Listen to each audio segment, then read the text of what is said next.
அதே திருச்சியில தமிழ்நாடு வெல்லட்டும், ஸ்டாலின் தொடரட்டும் என்ற மாநில மாநாடு ஒத்த ஒரு பெரிய கூட்டம் ஒன்று நம்முடைய மாண்புமிகு தமிழக முதல்வர் கழக தலைவர் தலைமையில் இந்த மாநாடு நடைபெற இருக்கிறது. தலைவர் அவர்கள் சொன்னது போலவே 10 லட்சம் பேர் கலந்து கொள்கிற ஒரு மாபெரும் மாநாடாக இந்த ஏற்பாடுகள் செய்யப்பட்டிருக்கிறது. இந்த 20 லட்சம் சதுரடி அளவிலே அங்கு அரங்குகள் அமைக்கப்பட்டிருக்கிறது.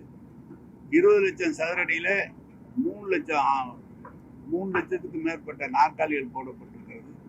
அது இல்லாமல் 2 பக்கமும் நிற்கிறதுக்கு இங்கிட்டு 2 லட்சம், இங்கிட்டு 2 லட்சம், 7 லட்சம் பேர் நிற்கக்கூடிய அளவில் இடம் தயார் செய்யப்பட்டிருக்கிறது.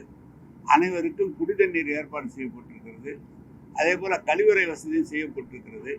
அதை தாண்டி வெளியிலே சென்றால் அது அவர்கள் தண்ணி தேவையான அளவுக்கு இந்த சைடும் அந்த 2 பக்கமும் 10 லட்சம் லிட்டர் தண்ணி அங்கு வைக்கப்பட்டிருக்கிறது. எனவே ஒவ்வொருவரும் எந்த விதமான பாதிப்பும் இல்லாத அளவுக்கு பேரிகார்டு பிரிக்கப்பட்டு எந்த இடத்திலும் தள்ளுமுள்ளு இல்லாமல் செய்யப்பட்டிருக்கிறது இந்த ஏற்பாடுகள். எனவே சரியாக 3 மணி அளவில் மாநாடு தொடங்கப்படும். மாண்புமிகு தமிழக முதல்வர் வருகிற போதே இருவண்ண கொடி ஏற்றி வைத்துவிட்டு தொண்டர்களுடைய வரவேற்பை பெற்று மேடைக்கு செல்ல இருக்கிறார்கள். எனவே இந்த சுற்றி வருகிற பேருந்துகள் என்னுடைய கணக்கு ஒரு போலீஸ் கணக்கு 24,000 வண்டி வரும் என்று ஒரு கணக்கு செய்யப்பட்டிருக்கிறது. 24,000.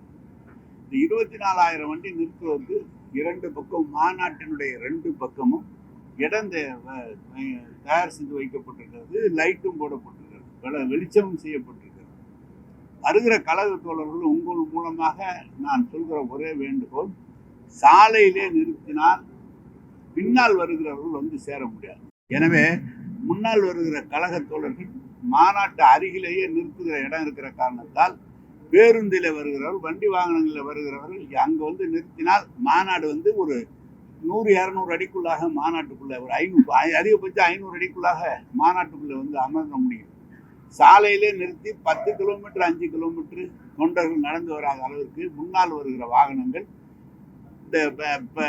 அந்த வாகனங்கள் நிறுத்தும் இடத்திற்கு உள்ளே சென்றால் மாநாட்டுக்கு வருவதற்கும் அவர்களுக்கு சௌகரியமாக இருக்கு. உங்கள் மூலமாக அவர்களுக்கு வேண்டுகோளாக வைக்கிறேன்.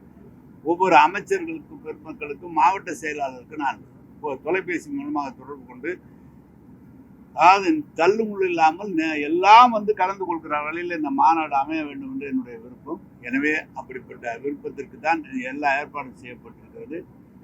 வேற ஏதாவது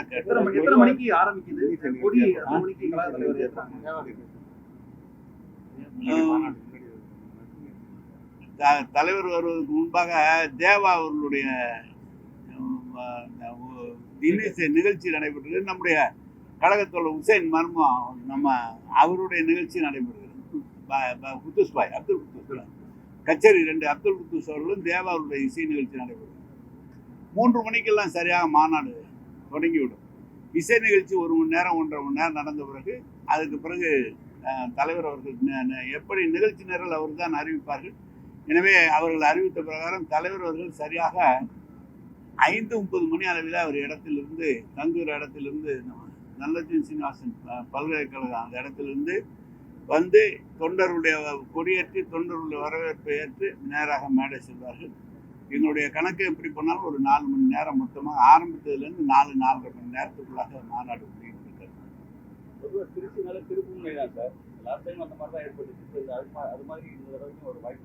அம்மா நல்ல இன்னைக்கு அவரு எல்லா விதமான ஏற்கனவே தேர்தல் நேரத்தில் இந்த இடத்துல சொல்லப்பட்ட வாக்குறுதிகள் 7 வாக்குறுதிகளை தந்துதான் ஆட்சி. அடுத்த 10 ஆண்டு காலத்துக்கு கழகம் வந்தால் என்ன செய்யும்? வாசன வசதியை 2ஆக பெருக்குவோம், கல்வி வசதியை பெருக்குவோம், மருத்துவ வசதியை பெருக்குவோம் என்றெல்லாம் சொல்லி 7 விதமான சூளுரைகளை சொல்லிதான் ஆட்சி பொறுப்பேற்றோம். அதே இடத்தில் தான் மாநாடு. இப்போதும் சில அறிவிப்புகளை அவர்கள் வெளியிட வேண்டும், வெளியிடுவார்கள். ஏற்கனவே தந்த அறிவிப்புகளுக்கெல்லாம் எவ்வளவு தூரம் பணிகள் நடைபெற்றிருக்கிறது என்பதை நீங்கள் எல்லாம் நன்றாக அறிவீர்கள் ஒவ்வொரு இடத்திலும். எனவே இது ஒரு நல்ல மாநாடாக, நல்ல ஒரு அறிவிப்பு வருகிற இடமாக தான் இருக்கு. கடந்த சட்டமன்ற தேர்தல் போது இந்த முறையும் வாக்குறுதிகள் சொல்ல வாய்ப்பு இருக்காங்க. தேர்தல் அறிக்கை தான் தலைவர் தயார் பண்ணியிருக்காங்க. சட்டமன்றம் இங்கே சொல்றது இல்லை, தேர்தல் அறிக்கையில் வரும். இங்கே ஒன்று ரெண்டு ஏதாவது சொல்லுவாங்க, தலைவர் பேசும்போது சொல்லாமல் இருப்பாங்களா, அது அது அவங்களுடைய இஷ்டம். நான் போய் எப்படி சொல்ல முடியாது.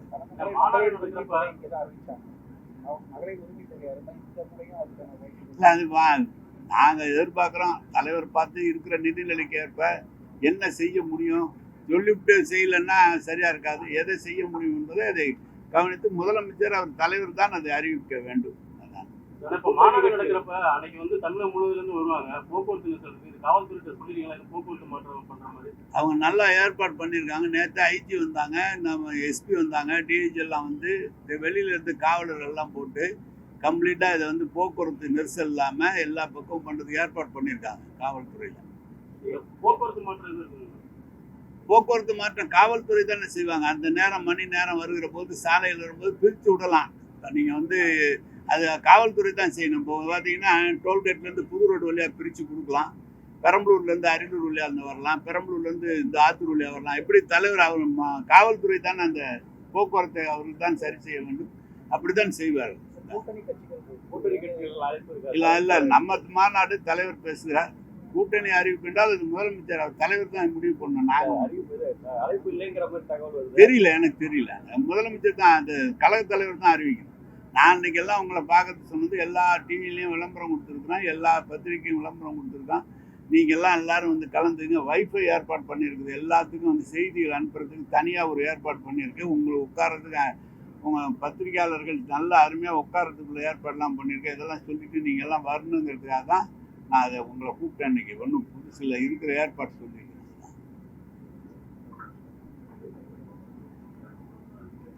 நான் இவ்வளவு கேள்வி கேட்டீங்க, நான் எனக்கு ஏதாவது சொல்லுங்க. நீங்க எல்லாம் ஏங்க மருத்துவ வசதி பண்ணியிருக்கான். 10 இடத்துக்கு மேல மருத்துவ வசதி பண்ணியிருக்கான். சொல்லுங்க சொல்லுங்க. தலைவர் சொல்லும் போது மாநாடுனா சொல்லுவார், பெருமையா சொல்லுவாரு. இந்த தடவை அது மாதிரியான வாய்ப்பு யார நீங்க பார்த்து நீங்க தான் சொல்லணும். நீங்க எங்களுக்கு நல்ல செய்தி ஒன்றும் சொல்ல மாட்டேங்கிறீங்களா? கடிதத்தில் எழுதியிருக்காங்க. சொல்லுங்க, ஆதரவு கொடுங்க, எல்லாரும் வந்து கலந்துக்குங்க. நீங்க எல்லாரும் உங்களுக்கு ஏதாவது இருந்தா கூட நான் பார்த்துக்கேன். எல்லாத்துக்கும் எல்லா வகையான அந்த உட்கார்றதுக்கு உங்களுக்கு தேவையான அவங்க உடனடியாக பேசுறதுக்கு டவர் பிஎஸ்என்எல் சொல்லி டவர் போட்டுருக்கான், 3 டவர் போட்டு. அதனால அதில் பார்த்து